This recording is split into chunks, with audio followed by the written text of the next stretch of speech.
You're listening to Haze Radio Network, Cannabis Lifestyle Radio. They barely have time for them to get involved in changing regulations and stuff is kind of misplacing the energy. For sure.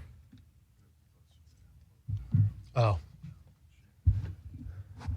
You can adjust it every which way. Yeah, maybe point up a little bit higher so it's not a little bit. Yeah, perfect. There you go. Want to try to stay this close? Is that typically how it works? Yeah, actually, it sounds really good. Yeah, that's perfect. Cool. All right, let's get it going. Ready? Yeah.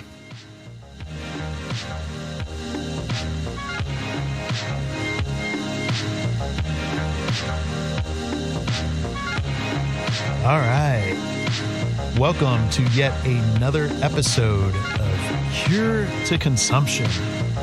My gosh, that song never gets old. Love me some Washed Out and reruns of Portlandia. This is kind of fitting, though, man, because I've got what I consider an old friend in the industry, because it's dog years in the cannabis industry. And, so when you're talking 3, 4, 5 years, some of these friends, I mean, literally it feels like a decade, because we've been through so much, gotten to so many places. The individual we have today in the studio, which is epic in itself, as we finally are kind of moving on to the new norm here, is a good friend and definitely a cannabis activist, Greg, a.k.a. Cannabiscapes. Welcome, man. Welcome to the studio. What up, Lance? This is rad, man. Last time you were down, we were kicking it. You're up at the pad, hanging out for a few days. Yeah, I got to see that little bit of the home grow you had set up. Yeah. Had the small operation, but definitely a hobby, not an income. God, I should have brought you some too, but it looks like you already have some fire. I ended up, it was Headstrong Haze was the one, that bigger boy that you saw in the corner. And then I had a couple of bonsai autos that turned out okay. But nice. Man, what is up, dude? It's good to see you. I have to get used to the Jesus look, this beard, I got to tell you. I'm actually thinking about getting rid of the beard. Really? Yeah, I feel like I've kind of come full term with it. It's been like a year of just like disheveled and not really concerning myself with that. And then every once in a while I catch a glimpse of myself in the mirror and I'm like, oh shit. I don't know if I would trust that person. Back to the Abe Lincoln days, huh? Yeah, I just I realize, like, I fit the stereotype now from the visual side of things, and that got me pulled over a couple of times. No way. Oh yeah, I totally got profiled a couple of weeks ago. I mean, I had on like tie-dye in my hair and a bun and crap, so like I wasn't doing myself any favors, but like that cop totally pulled me over with the intent of flipping the car. Yeah. And that is the crazy part, is because I'm going to assume, which is never good for anyone to do, but I'm going to assume that wasn't north of San Francisco or between San Francisco and Bend. Because interesting enough, up on the hill, people don't trust you if you are clean shaven versus have a beard. That's the irony, where this right? all started. Is where I was spending the majority of my time. It was just, the priorities were different. Yeah. There was very, very little concern on aesthetics on anything except for the bud. So the incentive to shave and to even concern myself with stuff like that just kind of faded the closer I got to the plant, and the more time was focused on that. Like, in the beard is kind of just like symbolic of a lot of things, of just like changing of perception or intention. And, what was important to me during this last year specifically, and very little that had anything to do with materialism or aesthetics or anything like that. Yeah. But it's cool, man. You've always been outspoken in a good way in regards to opinion, and we'll get into some of those things. I know my PC vernacular, and we'll get into that just now, but I think a little bit of a backstory, man, because I've always known you from the West Coast, but I know your background. It's a very unique where you've come from and where you are. So tell us a little bit about the road that got you here to the Cannabiscapes days, as it were. So I grew up, I was born and raised in Ohio, Cleveland area. So prohibition culture was very strong. Stigmatization was very strong. Yeah. And, the people that I was in high school with, like there was not a lot of cannabis consumption. There's also not a lot of diversity either. Yeah. So what I was brought up on just through institutionalization essentially, and just where you live. If you don't see it directly, you have no way to kind of counter some of those programming stigmas that you've received. So I grew up in Ohio and really wasn't even thinking about cannabis at all. And it wasn't until I moved down to South Florida after college that I fell in with a group of friends that what I would consider to be successful stoners. Yeah. And they got me into pot, and this is in my early 20s, so the whole everything is still fresh in my head in terms of like buying my first eighth myself. As crazy as that is, huh? Splitting a quarter with somebody so we could get a discount type of shit. You're giving me flashbacks. So like all of these moments are still so fresh to me, even though like consuming cannabis has now only been like around about a third of my life, give or take. Yeah. So that brings me down to Florida, and consuming cannabis was just that's all I was. I was a consumer. And then I saw an opportunity to get into the industry with a seed-to-sale tracking company, and took an entry-level sales job where in 2014 I was cold calling farms and dispensaries on the West Coast, trying to pitch them on tracking software and point-of-sale software very early on. Good old SaaS. Yeah. So that was my entry into the industry, and then from there I was starting to travel as part of sales and marketing and getting to really get closer and closer to what would be considered the epicenter of the cannabis culture. And it was during that time that I had a moment with a joint, and I was stoned, and that's when the pictures out of pot started. Yeah. And while I would be traveling for the software job, I was able to meet cool people, and I was trading them different knickknacks for incorporation of weed pictures. And that's kind of how that whole process started, was just meeting people that were like, oh, that's interesting. And I was like, oh, that's a cool product. I haven't seen that before. Do you want to trade?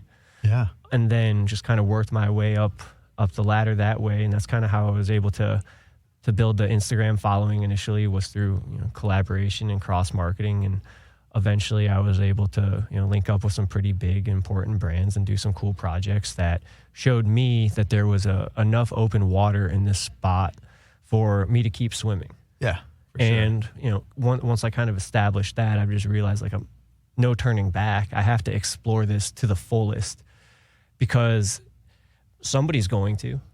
You look at different creative aspects throughout the industry, and you see people who have really jumped out and created their own niche, like a Tony Greenhand with creating joints, or weavers with the giant blunts. And these are just lanes that individual creatives have carved for themselves, and seeing an opportunity to have something like that I can participate in, like that's really where I just committed to this idea of following the cannabis art and the people who I meet as far as it goes. Yeah. And it's it just keeps on building in ways that I hadn't anticipated, and that's really just speaks to the community of cannabis and the people that are that they invite me in.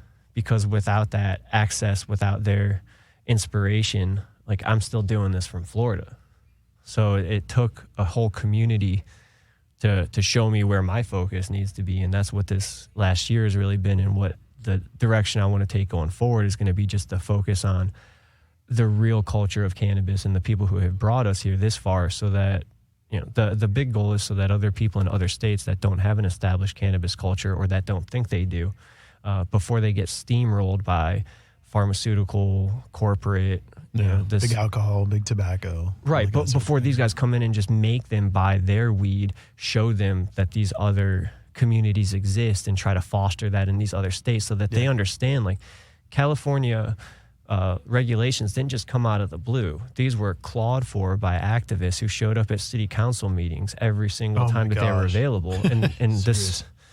We've lost that, and there's a generation now coming up who wants access to the plant and to all of the lucrative opportunities that come with it, but they haven't put in the time.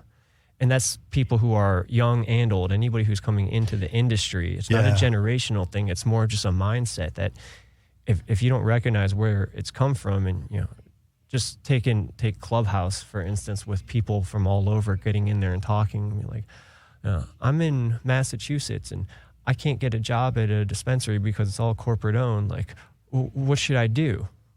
Work a little harder. Yeah.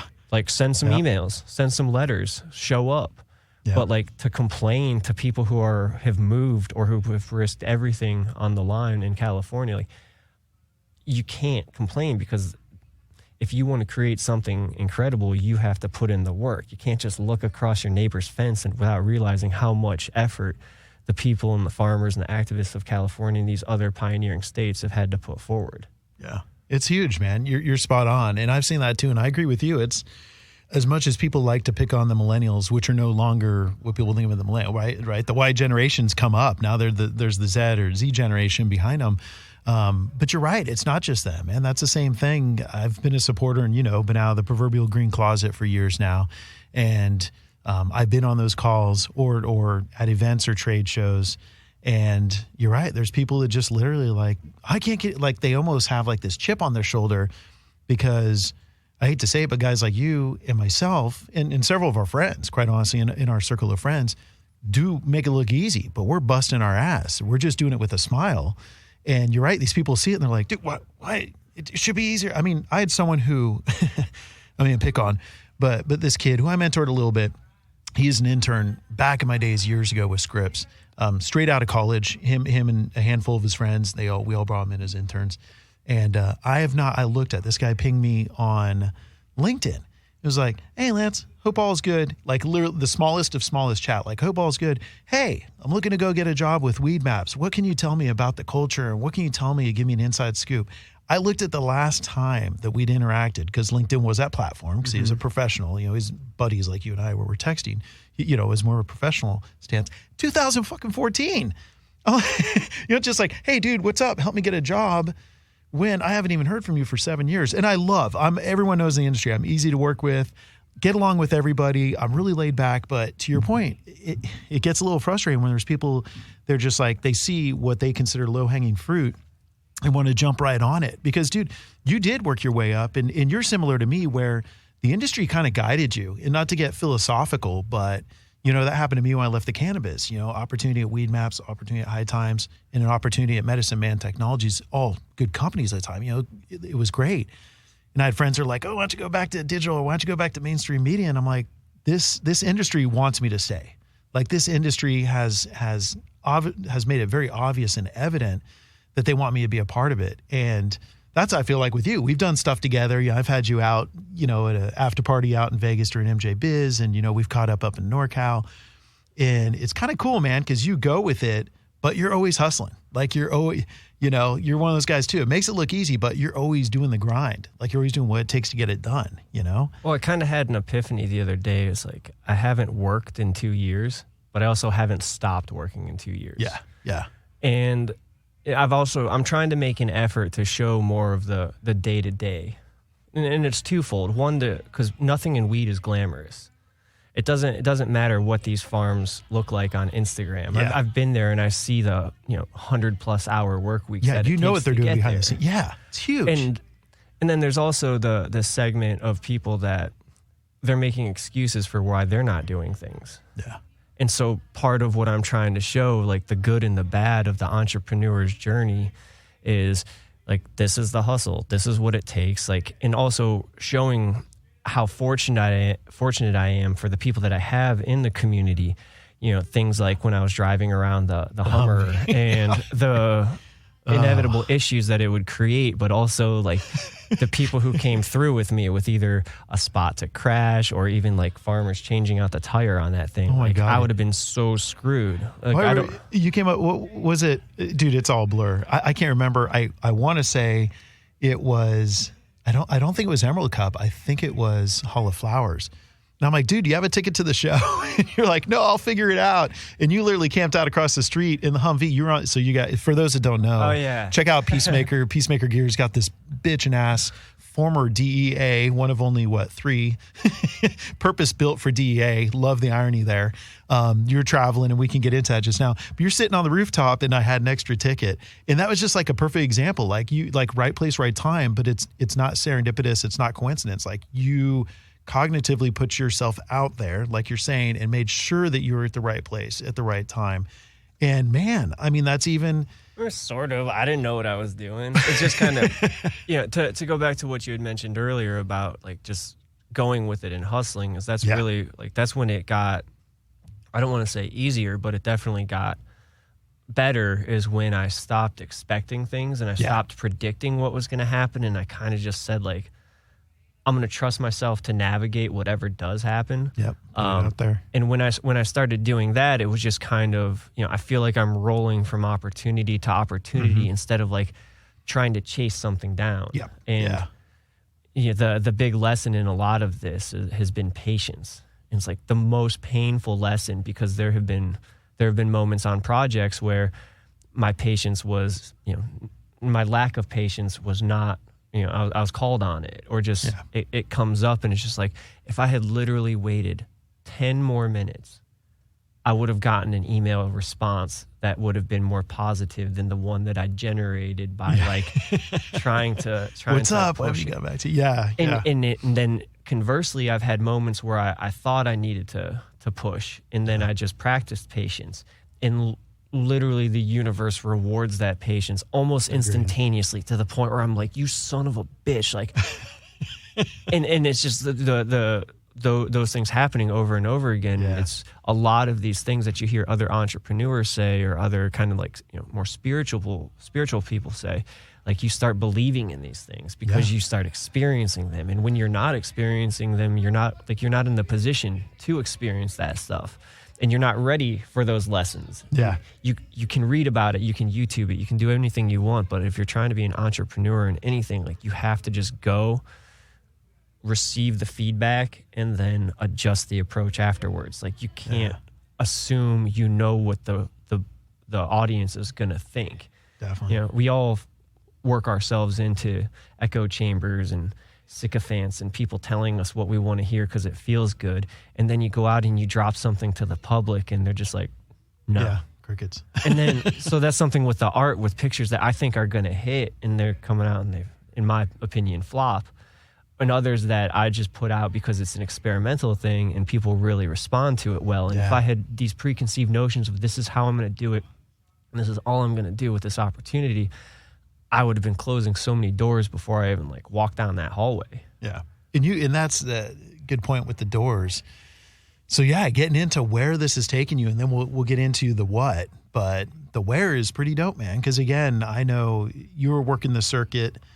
I mean, gosh, we hung out in Barcelona during Cannabiscapes. I think we were up in mainland Europe, definitely all across Cal and, the rest of it. You've met some great people and you've done some phenomenal art. I mean, I remember back, we did Burner and some of the others. You've got one sitting here right in front of us. Who are a few of the individuals, the ones that you're comfortable with sharing that you've done art for, or I should say, you didn't necessarily do it for them, but you obviously, they came into your art and then they actually reached out and it opened a door. I mean, definitely want to tell the backstory on the Burner image, because that, I'm not going to say that without that, I don't make it, but it certainly accelerated things and provided me with the motivation. And like, at a time when there have been a couple of times where I've just been like, I don't know what I'm doing with this. So like, I don't know if is this effort going to get me where I want it to be, or is it going to be another failed experiment and back to the drawing board? Like, there have definitely been moments where I was low on it and I didn't know if it was going to make sense to pursue. Yeah. And the Burner cover was one of those things where like, I'm just kind of I was at a low point. It was kind of I think it was October of 2016. Oh gosh. I think. That far back, man. Yeah. And I had posted, I posted the portrait that I made of Burner, and really quickly to get into that, like from a serendipitous standpoint, I almost didn't make the picture of Burner to begin with. Really? Like, I was, this is before I'm shooting stuff with my iPhone and whatever black market weed I can get in Florida. Yeah. So it's not great quality in any regard.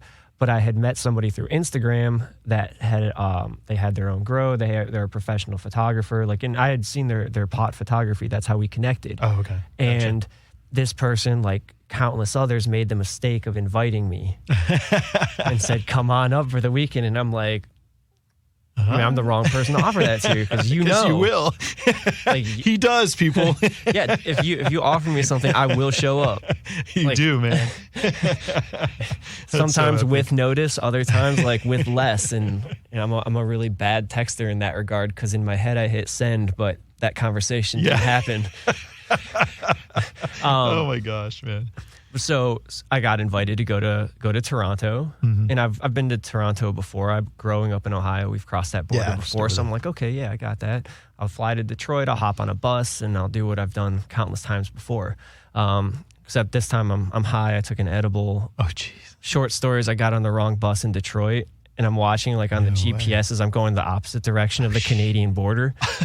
And the kicker is it was a late flight, so there's limited buses and it stops at a certain point. And like I'm doing the math in my head, and I'm like, by the time I get back, there's only going to be like one more bus available, and like my window is closing. So like I asked the bus driver to clarify just to make sure. I'm like, I think I'm on the wrong bus. We're not going to Windsor, Canada, are we? She's like, oh no, you're going into downtown Detroit. Oh geez. Like, fuck. Because again, the time is coming up to where there's not going to be any more buses across. Yeah. So at the next stop, like there's a fire station, and I just like hop out and I call a Lyft, and this wonderful woman comes and scoops me up, and I've probably got like 15 minutes to cover like close to 20 miles to get to the bus stop, and I let her know, I'm like, listen, like without doing anything that you're not completely comfortable with and feeling safe, this is my situation. Do with that what you will. And she just gunned it. She got me there. That's epic. I love Lyft drivers, man. Props to them. She was so nice. So cool. She was like, it's midnight. You really shouldn't be out here by yourself. Dude, yeah, Detroit. I mean, I don't care where. I mean, I grew up hanging out in Oakland and the Tenderloin in San Francisco. Like, Detroit is sketch. Well, and I'm like, I'm almost naive in a lot of those like street smart level regard things because I just assume the best out of people, and I'm like, if somebody did come up to me, I'm going to talk my way out of it. Again, naive. Well, yeah, like, you're not a small guy either. In fairness, you're tall. I mean, I'm 6. You got a few inches on me, man. I would definitely pick out several people to try to rob like before me. Oh yeah, you're not going to get much from me anyway. Like I'll break my phone in front of you before you take it. You're not traveling with meth or anything they're looking for anyway. Right.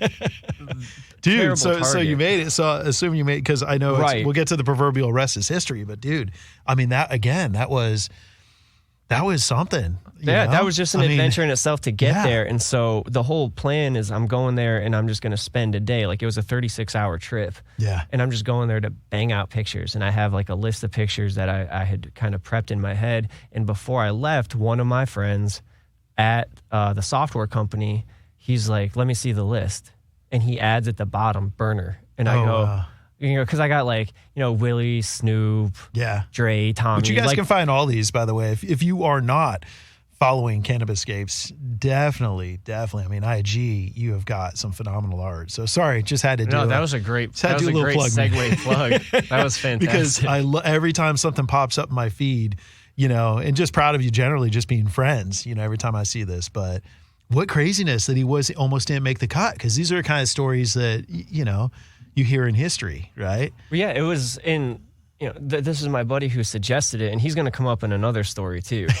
Because that's the type of thing, that's the type of people I meet or that support me, is that there's generally like something happens, that there's a spark, and then it comes back around, and then it comes back around the third, fourth, fifth time. And like by the time we're starting to hit the mid 2020s, like we're going to be doing epic shit on a global scale. Yeah.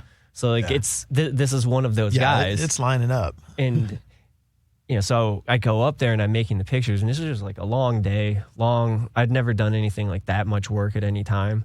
And so like it was literally the last picture before I'm like, all right, I'm going to pass out, pack up, go to bed, put on like 20 joints, one of my favorite burner songs. And I was working on the picture. And this was months before I had even posted it on his birthday, because that was my typical strategy. Is I'm gonna post these people who I support on their birthday. I always thought it was cool gift, and I'll always remember it because it was on a Sunday, and I was getting ready to watch fantasy football, and I had posted the picture, and then I always try to like just put my phone away for at least like 20 minutes afterwards. Otherwise, I'll just sit there and like refresh and get in my head. And micromanage. Yep. So I come back to my phone and I like go to look, and all of a sudden, like I thought my Instagram was broken because it's more notifications than I was able to process. Oh, shit. Like, and that had never happened. I'm literally like maybe 2,000-3,000 followers at the time. Yeah. And so all of a sudden I'm like, where's this, traffic coming from? And then I see that Burner commented, and he had reposted the picture on his page, and just all of a sudden, floodgates. Wiz Khalifa is liking the picture. Like, they're all commenting on it. And I'm like, that. And again, remember I said this is like a low moment when I post the Burner picture. Like, I don't even know if I'm going to make it. I don't know if people like this shit. I was going to Florida events, and I was trying to like hustle, sell pictures, sell commissions, like do anything I could, like just to see if there was any foothold here for me. And I was striking out everywhere. And I have a great network of supporters in Florida, but in terms of trying to like sustain it, it just became very frustrating. Yeah. And so when Burner reposted that just gave me like a shot of adrenaline and encouragement to keep pursuing it. And then from there, he DMs me and is like, this is dope. Like, what's your number? I want to talk. And then a couple of days later, I get a call from a 415. Yeah. And this is when I'm still in Florida. area, guys. And I'm just like, at the Covenant. Oh, shit, it's got to be him. Yeah, so that's San Francisco, dude. I pick up. He's like, what's going on, man? I'm like, nothing, just chilling. Like, what's good with you? And he's like, well, I love the picture. I've got an idea. I want to have you come out to LA and reshoot it, and I want to use it for my upcoming album. And I'm like, okay, cool. Just let me know when. And in my head, it's like weeks, months away. Yeah. And he's like, all right, cool. How's next week? And here's what was funny about this is, remember, this is, I think November is when now I'm talking to him, because his birthday is, I believe, mid-October. And then we're talking, we get it actually on the schedule, and it's the same time as MJ BizCon. Oh, shit. Well, it's okay, though, because that software company, who I continue to not name because they'll never get any clout off of my shit. Yeah. They didn't have me on the roster. Oh, no way. Yeah, they had a whole bunch of scrubs going to MJ BizCon with the company on the line, and they left me off because of, at the time it just became, I cared more about the customers than the company.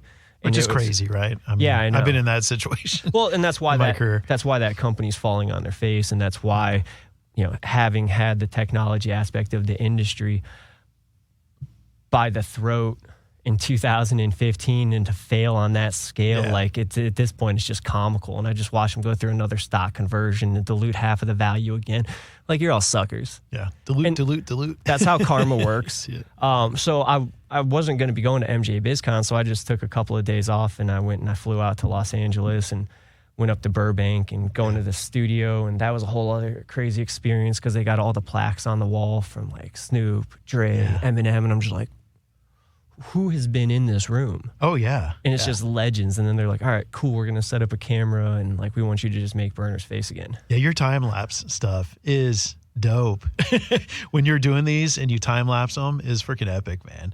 Well, yeah, the whole plan, it got derailed last year, and it was kicking off in Barcelona for Cannabis. I was doing like, entertainment, kind of creating the pieces at the clubs in Barcelona. Yeah. And just being able to connect with those communities. And that was like, all right, cool, I want to take this back to the States and do the same thing, and then just hit the brakes on any kind of interest like that. And then there was that beginning phase where, everybody was trying to push to digital. And, there was a moment there, it's like, oh, do I want to try to do a whole bunch more Instagram live stuff? And then it just felt forced. And then I saw it getting saturated.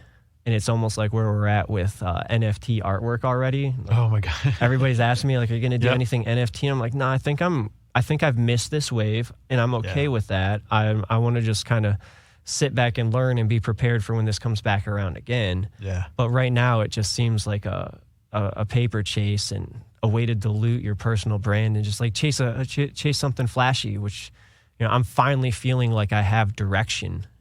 Definitely. As provided by the community, and having, I've got that. And now with like these other things coming around, I feel like it's almost like a test, like a temptation. And like, do you want to chase that, or do you want to stick to your plan, knowing that it's going to be slower, more difficult, and less flashy, but knowing that like that's your plan that you set out to. And I think that, for me, it's learning that from cultivators in terms of like, are you going to go after and try to make some money doing some Delta 8 shit? Or are you going to chase this different strain? Or are you guys going to chase this different trend in the industry? And the ones that do, they tend to run out of money. And the ones that have they got their true north and their direction that they're going, they just stay the course. Yep. And I'm watching these guys now season over season, and I'm seeing the difference in people who are staying the course and are committed. They're unwavering in what their goals are, and none of them are money.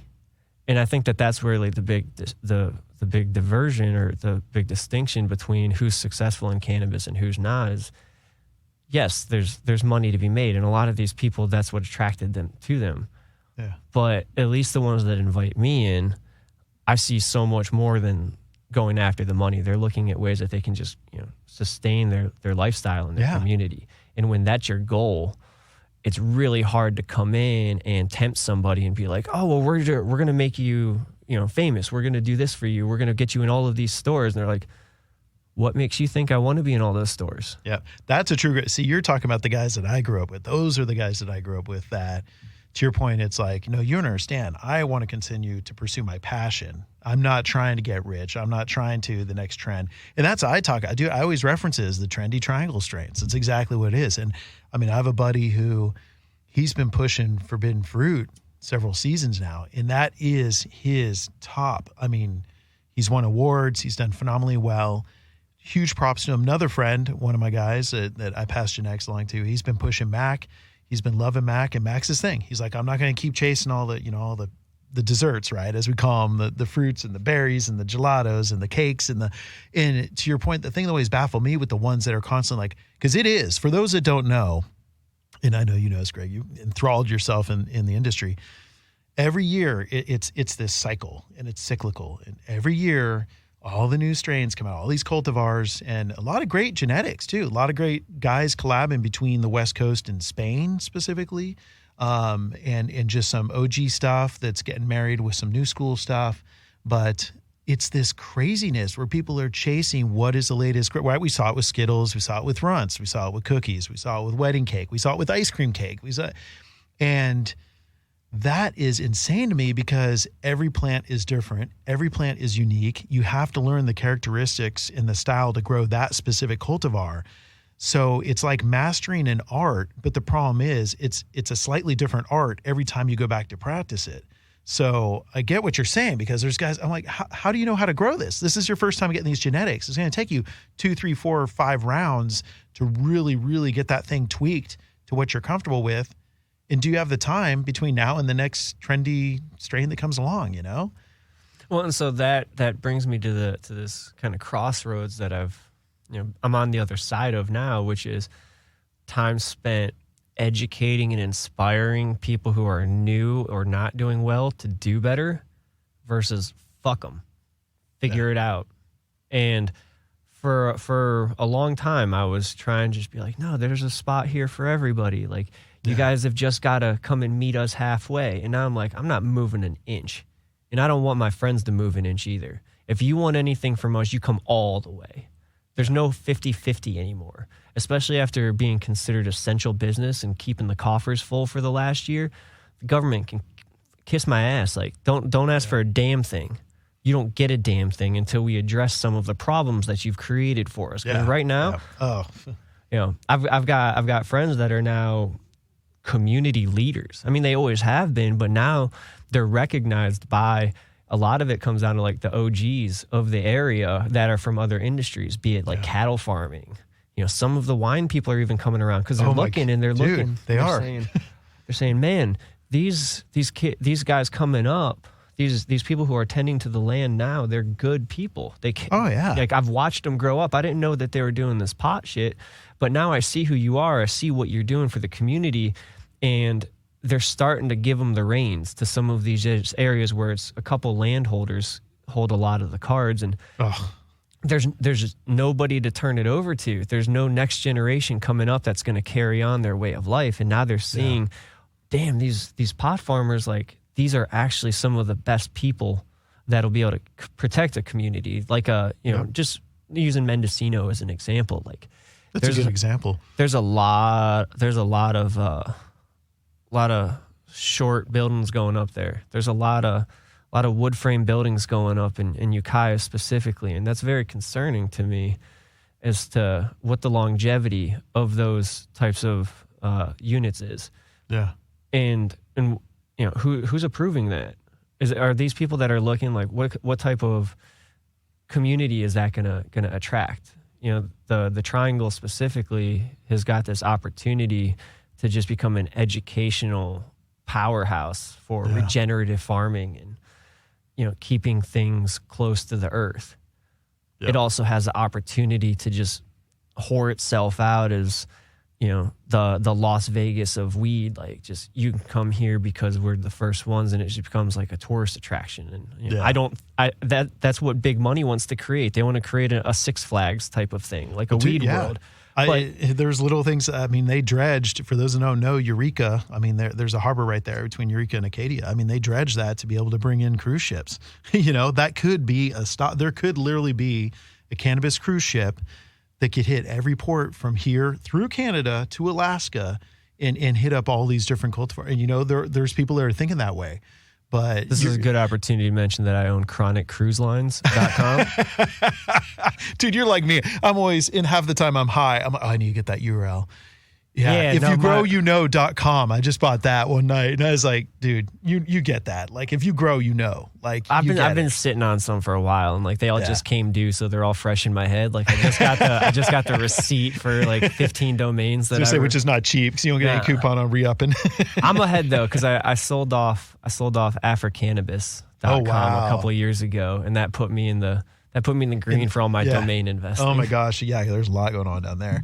Well, yeah. And what you're getting at, man, it's kind of going back to, and a good friend of mine, I think him, Kevin Jodry, up out of, love Kevin. His ties. He's the one he's the one who got me thinking, no, you come all the way. Cause he told me, he's like, yeah, Suits want to meet with me. I make him drive all the way up to Humboldt. Yeah. See where I'm coming from. So literally baller. And metaphorically see where I'm coming from. And you guys, so you all know, I mean, Kevin, same thing. He is, as far as personalities and people to work with, is one of the easiest guys to work with. He and I are very similar in our approach towards business. But to your point, come up and see where I'm coming from. Which burner's gone up? I mean, he holds all the cookies genetics in Wonderland. The one log facility is amazing. Oh, now, here's a funny quick story about that. Is I was up there. I brought a buddy of mine from our Florida days to visit a couple of my friends just to show some of the NorCal experience. And Kevin was dope enough to sit down and meet with us because my buddy was a Navy vet, and Kevin is a Navy vet as well. Yeah. So Kevin agreed to come down and spend some time with my buddy. And while we were hanging out, Parker, the CEO of Cookies, happened to be on site, and he was walking around. He came down and sat with us for a few minutes, and I was just like, okay, this is dope to see Parker. Yeah. Because we had met in Barcelona at Cannabis, and I was like, very cool guy, personable, but you're the CEO of Cookies, so. Yeah. Which is one of the few international brands, as far as I'm concerned. In this exactly. industry. So there's a lot of real business skills that brings to the table, and I didn't know what the weed crossover side of it was going to look like. Obviously part of the culture. You're at Cannabis. Like once you go to that and you see what real true international cannabis culture looks like, dude, that it's a game changer, because then you see what it could look like everywhere. Yeah. In the way that they treat it, which we'll get into just now as well, because I think, that's in my opinion, it's a hot topic, and we'll talk about that. But going back to your point, and I know Kevin feels the same way, but he'll tell you the history. I mean, we've spent hours together, and we both have a huge amount of respect for each other. I have a huge respect for him because he didn't even grow up there. He grew up on the East Coast, and he probably knows more about my old backyard than I ever will. But to your point, a lot of the people that moved up there, it is about closed loop growing. It is, right? But the whole mentality was closed loop up there. It was, let's self-sustain. Let's be efficient on our own. Let's create this community. Cannabis is what paid for, and those growers is what paid for the community center and for a lot of what exists in Humboldt County. Mendocino has its own story. Trinity has its own story, the rest of it, but specifically for Humboldt. But I think you're right. My friends that grow are some of the best growers just phenomenal horticulturists. I mean, they're the same ones. Yeah, not just weed. No, not just weed. I mean, literally, like Allie and Charlie Cassidy, who always talk about, and even Blaze up in Northern Oregon. I mean, they're taking some phenomenal organic produce to the local farmers market. And to your point, the generational growers, because there's a lot of homesteaders. People don't recognize the largest pieces of property on the West Coast that are privately owned are in Northern California. So there's some old school families. I mean, we even have it here. You know where I'm at. I'm in Ventura County. So I'm right, just north of Los Angeles, not far enough north, but just north of Los Angeles. And we've got like the McGraths and these large, again, hundreds of acres that even they look to get into hemp and such because of their level of respect that they've gained for these growers, because it is such a different space. But I think you touch on something really important. It is. It's not just closed loop on the way you grow, but it's closed loop on the way you treat the industry and how you give back and how you contribute. And you all keep it in this circle. And I think these are things that, to your point, people need to understand about it. And I don't know about you, man, because you've spent more time on the East Coast. I'm a little allergic to the East Coast, I won't lie. But that's a difference I feel, and I'm not just discriminating towards the U.S. Canada is the same way, as far as I'm concerned. You go to Ontario, specifically Toronto, or even Nova Scotia, New Brunswick, versus Calgary or Vancouver, BC, or even up the coast. Man, the culture and craft is strong on the west side of North America, whereas the other side, the East Coast, I kind of feel like it's a bit more suits and business. It's a little bit more money. There's less culture enthralled. There's less craft enthralled. I know people claim to put out fire. I'm not disagreeing with that, but they just don't have that same level of history and that same level of unity in the community, right? I mean, it's impossible to really understand it without coming out to the West Coast and experiencing it. Yeah. It's impossible, and you can't understand the enormity and the violence of the Northwest Coast when, like, the Lost Coast, Humboldt, like there's ancient trees. Like, oh my God! You grandfather tree right there in one log, dude. Thing's been there over several hundred years, actually. I mean, you can look at pictures all you want, and you can hear people talk about it, but until you're there and you experience that, especially maybe aided under the guise of some good weed or psychedelics. Oh my gosh! Like right? You can't really appreciate that. And it's the same thing with the flower. It's the same thing with the work that it takes to create the good flowers. Yeah. You can you can hear people talk about it, but until you actually lace up the boots and wake up and stick to their schedule, and then you're like, oh, Jesus, okay, man. So it just, to me, it's like a tiger doesn't know it's a tiger. It just does tiger shit all day.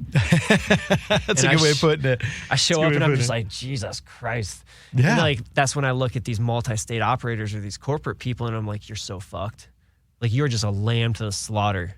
You're in here, you're in a cage, you're safe with your regulations and your deep pockets. But once you step out of the cage and you're out there with wild beasts, you're dead.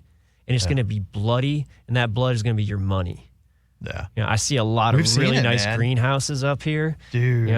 Really, really nice corporate greenhouse. They spared no expense.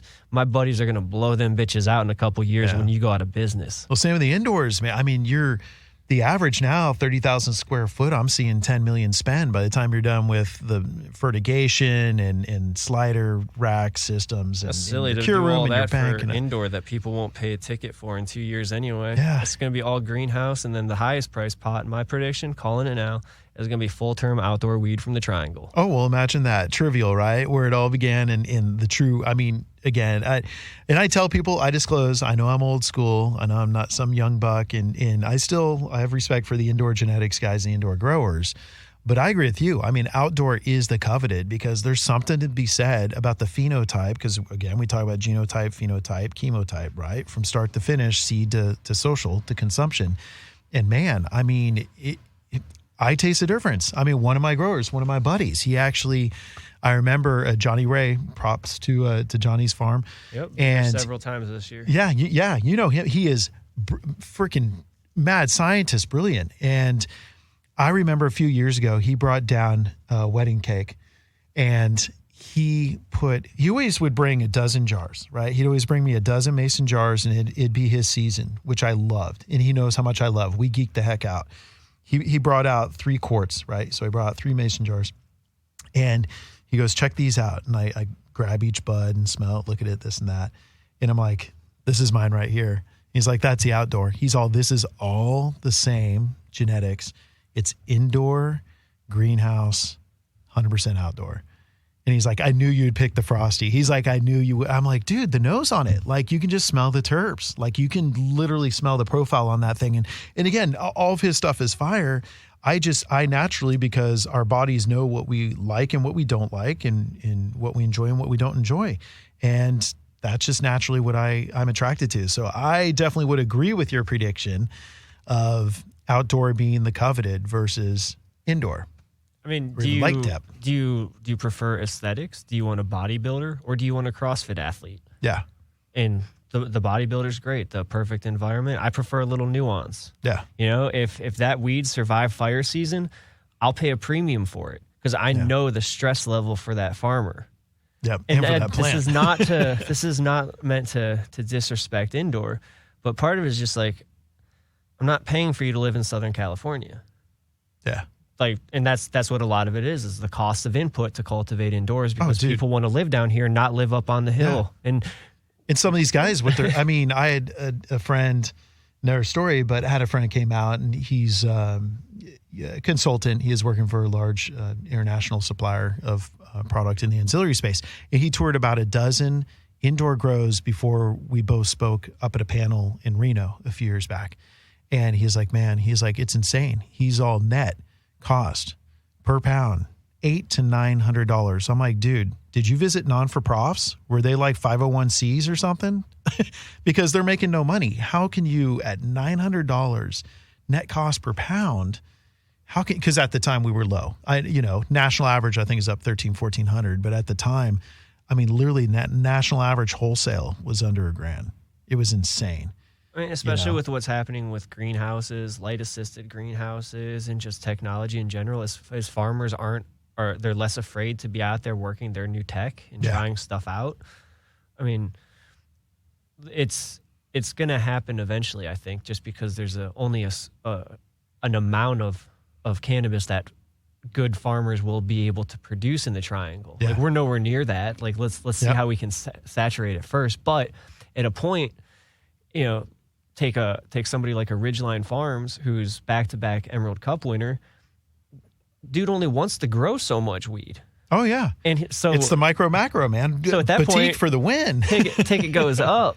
Yep, ticket goes up, and if you want to buy that in Ohio, ticket goes way up. And if you're only pulling, 100 or a couple thousand pounds a year, and that's a Lamar. To your point, a few 100 pounds per takedown. Yeah, give me beautiful, unabated capitalism, and let me see what the true market value of that weed is versus what you're trying to force people to buy at your retail storefronts that are not going to last a decade either, unless you're really smart and create a bond with your customers. Yeah, that's how I feel with it's. God, the irony, man. I'm wearing Hidden Prairie Farms, which is I support several farms up in the Triangle, several friends, but Hidden Prairie Farms, when they came out with their blue Skittles, I mean, she always gave me such a phenomenal price. I didn't want to pay that little because that's how much I appreciate it. But top dollar for sure. I mean, we hate to compare to alcohol, but I agree with you. The market's going to go by way of the Wally world of weed, and then more so the Rogue Valley of weed, right? So you're going to have these large scale growers, and you can't scale this like corn or soybean or any of those crops. It's very different. The level of attention and passion you have to put into it. But top dollar for sure, because I have in my reserves, I have certain flower for special occasions, and then I have flower, even my own stuff. I mean, my own stuff is not, it's mids, it's fine, but when I want to bust out the coveted, it's Hidden Prairie, it's Spire, it's Johnny Ray stuff, and truthfully, if somebody ever pulled out some like MSO stuff in a circle that I roll in, like, we were like, how free was that? Or how much did they pay you to bring that around? To bring it to the circle. And that's where I think we're at this interesting position where these large companies come in and they throw a lot of money at the marketing to try to convince you to try their product. But it's a sophisticated marketplace who isn't going to have a whole lot of tolerance for bad weed. Oh, 100%. That's why all these celebrity brands fail, because Dude. they put more money into the packaging and the promo than they do into the product. They don't announce the farmers that they're collaborating with. They pull some bullshit white label stuff. Yep. And then they wonder why no one's buying their weed. Because it's not good, and because you're making it $80 an eighth because of your ego. I never understood this celebrity. Now, you saw the latest celebrity, and I have a little bit more because he's not, although a bit of what he covers of the cannabis culture are the fucking stereotypes, because you and I are good examples of very successful individuals that happen to be pro-cannabis, but houseplant. I'm hopeful. I don't like that I can't track down who the farmers are. I think that's weird. Oh, we'll find out. That's what I mean about like not in, we will find out. It should be on the packaging through the metric info. Yeah. But in terms of like embracing that and really showing the process of how they selected their flower, like I would have liked to see that. Again, I'm hopeful. I want to give Seth the benefit of the doubt. I know that they've been working on this for a very long time. He has. I also know that in Canada, I believe their partner was Canopy. So, fuck that. Wow. So I don't, we'll see. The market will work itself out. I saw something that there were like tens of thousands of orders for his flower online. Cool. You can get people to try your product once. Now, will he consistently fill those jars with flower that's justifying those costs? Or will it be like most celebrity brands that start trying to squeeze margins out of the farmer, and then they think that their brand and their name is going to sell weed? And a few will, and Seth is one of them. But you got to consistently fill those jars with good flower. Yeah. And that's where it gets difficult.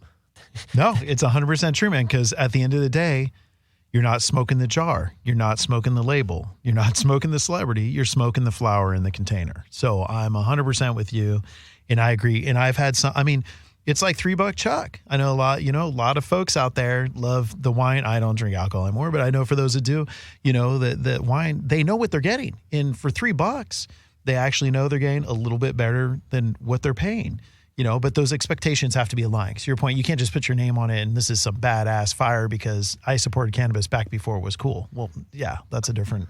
And I can't believe I'm saying this, but when you look at who's done more for the industry already, Jay-Z's Monogram brand has put a lot of effort into bringing awareness to criminal justice reform. Yeah. And hey, at least I'm happy to see that, because when you're going to use your voice for something more than just try to make money off of your fan base, because that's what a lot of these weed brands are. It's just like, I have a fan base, I'm going to try to make money off of them. Yeah. And that's why I'm frustrated with this whole NFT thing, because now everybody's dropping an NFT. It's like, what value are you providing to your fans with an NFT? Just with anything that you're doing, with your new CBD brand, like, did you really research it? Did you smoke weed? Did you take a suspension while you were in the league in order to really stand behind this? Or did one of your homies tell you that he's got a good idea and you guys can make some bread off of your fan base? And if that's the case, like, I like watching you fail. I really love redistribution of wealth. Yeah, that brand integrity, it can help as much as it can hurt, depending on what the solution is. So, man, good stuff. Well, dude, I know we got a few more minutes. The one thing last that I want to touch on was, my gosh, Cannabis. So I literally was getting ready to change, left at a good time, left at a high note with Bova to love them, still support them, got them to where I needed to get them, and had a great opportunity in my backyard. So literally I was transitioning roles right before Cannabis happened. And I got a feeling, because you and I both have connections in Asia, in Australia, in Italy, in Eastern Europe. So we knew what was coming with COVID. So I didn't feel too bad by saying, although they were surprised, like, I think I'm going to pass on going this year, but you went out early. So you didn't even have the opportunity. So you got stuck out in Barcelona. You made the most of it, man. This is good too, though, because again, like, sometimes things just work out for me. Yeah. And so we were in Barcelona, and I was committed to being there for I'd booked 10 days or something. At least, like that. You're going to be there for a few weeks. Yeah, I was there for a while. But when I booked my flight, I was a little drunk.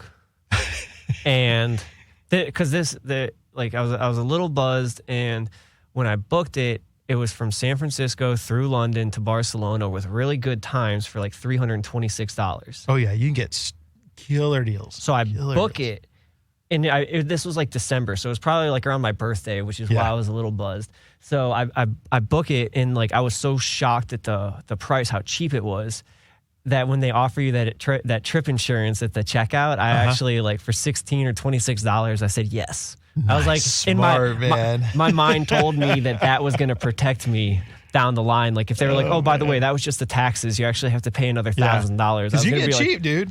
I got direct from Norwegian. They only do it twice a week. But I remember a few years ago, I got direct from LAX to Barcelona, no hubbing through Heathrow, for like $560. My friend's like, fucking what? And I'm like, well, it's off season. So this was British Airways. Oh, dude, BA for the win. Yeah, a little uptight, but it's comfortable. So the whole thing, I'm like, this is almost too good to be true. So that's why I picked up the insurance. And then day 3 of the pandemic, when everybody's flights are getting canceled and everybody's panicking on what they're going to do, I like had this moment where I'm like, I have travel insurance. And I looked it up, and it specifically covered like pandemic required quarantine. And I was holy shit, like I'm locked in. Like I'm groovy. I'll get paid to stay now if they cancel my flight. Like, and I was gonna get like something like 75 euros a day without receipts, and like 150 euros a day if I provided receipts. Oh wow! And like you said, we have friends over there. Oh yeah, so dude, you had Maddie. I would have been printing insurance money, just chilling. But they never canceled my flight.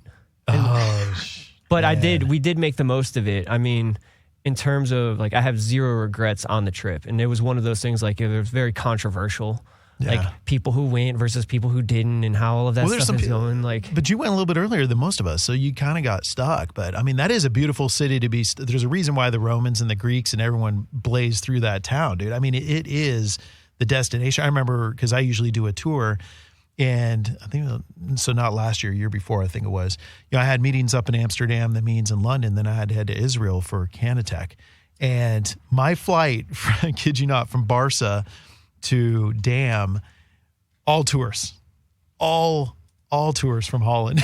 No one speaking English. And it was just, I'm like, man, that makes sense. So, but good times, dude. I'm looking forward to what's in store. It's definitely been such a treat, dude, to have you here in the studio in Southern California. We're going to get you back on in a little while and see how things are going for you, dude. Sounds good. Looking forward to it. All right. Thanks so much. Hey, thanks everyone for tuning in. As always, this is another episode of Cure to Consumption. Stay safe, good vibes, and we will catch up with you next week. Until then.